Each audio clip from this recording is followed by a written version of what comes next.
বন্ধ রেশন দোকান, শিল্পাঞ্চলেও আছড়ে পড়ল রেশন ডিলারদের ধর্মঘট।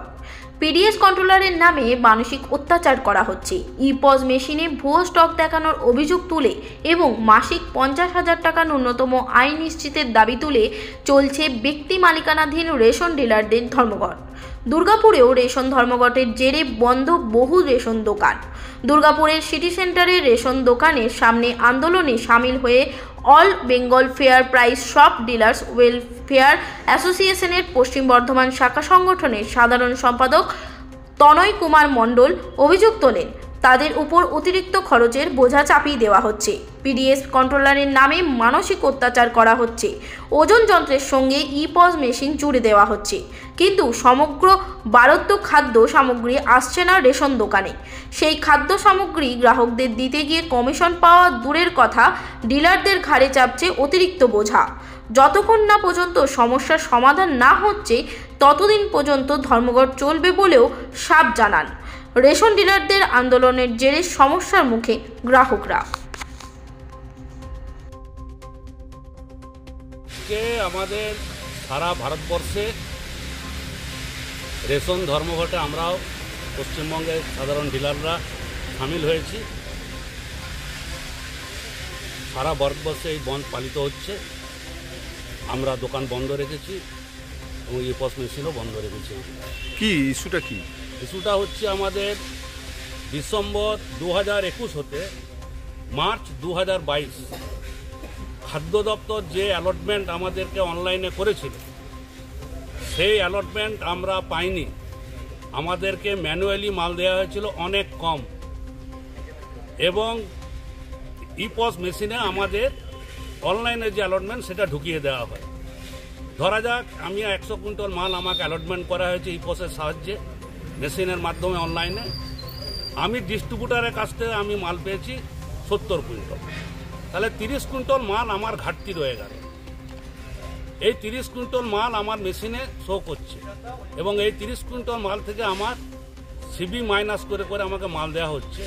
এতে করে দোকান পরিচালনা করা খুবই অসুবিধার সম্মুখীন আমরা হচ্ছি।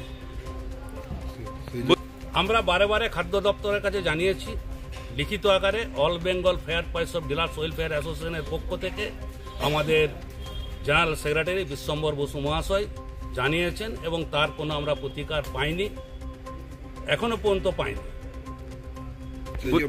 না, এছাড়া আমাদের 6-7টা ডিমান্ড আছে।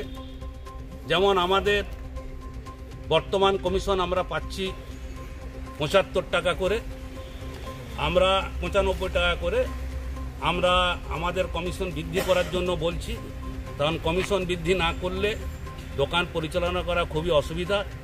আমাদেরকে ন্যূনতম মাসিক আয় 50,000 টাকার গ্যারেন্টি দিতে হবে। যে 50,000 টাকা আমাদের দোকান থেকে রোজগার কীভাবে হবে সেটা খাদ্য দপ্তরকে আমরা অনুরোধ করছি যে আমাদের 50,000 টাকার গ্যারেন্টি দেওয়া হোক, যে আমরা 50,000 টাকা রোজগার করতে পারবো এবং আমাদের জীবন জীবিকা সুস্থভাবে চালাতে পারবো আমাদের পরিবারকে। এছাড়াও 2016 সালের জানুয়ারি মাস হতে 2019 নভেম্বর মাস পর্যন্ত আমাদের যে 47 মাসের যে বকেয়া টাকা কুইন্টাল পিছু 16 টাকা করে, সেই টাকাও আমাদেরকে দিতে হবে। কতজন দুর্গাপুরে এমনি আজকে বন্ধ রেখেছে? আজকে সারা পশ্চিমবাংলায় 22,000 দোকান আছে। মোটামুটি 80% দোকান আজকে বন্ধ আছে। যদি আমাদের দাবি দেওয়া না মানে খাদ্য দপ্তর, এই বন্ধ চলবে এবং আমরা কখনোই চাই না গণবন্টন ব্যবস্থা ব্যাহত হোক। আমরা করোনাকালে প্যান্ডামিক সিচুয়েশনের সময় যেরকম আমরা কাঁধে কাঁধ মিলিয়ে লড়াই করে পিডিএসকে বাঁচিয়ে রেখেছিলাম, আমরা সেইভাবেই পিডিএসকে বাঁচিয়ে রাখতে চাই, আলোচনাই করতে চাই খাদ্য দপ্তরের সঙ্গে এবং আমরা কখনোই চাই না যে গণবন্টন ব্যবস্থা ভেঙে পড়ুক। মানুষের যে খাদ্যদ্রব্য, সেই খাদ্যদ্রব্য আজকে দিনে না পেলেও সারা মাসের মাল আমরা যদি আমাদের দাবি মেনে নেয়, আমরা সারা মাসের মাল আমাদের যারা বেনিফিশিয়ারি আছে তাদের হাতে আমরা তুলে দিতে পারব। আপনার নাম? আমার নাম তনয় কুমার মণ্ডল, পশ্চিম বর্ধমানের আমি সাধারণ সম্পাদক।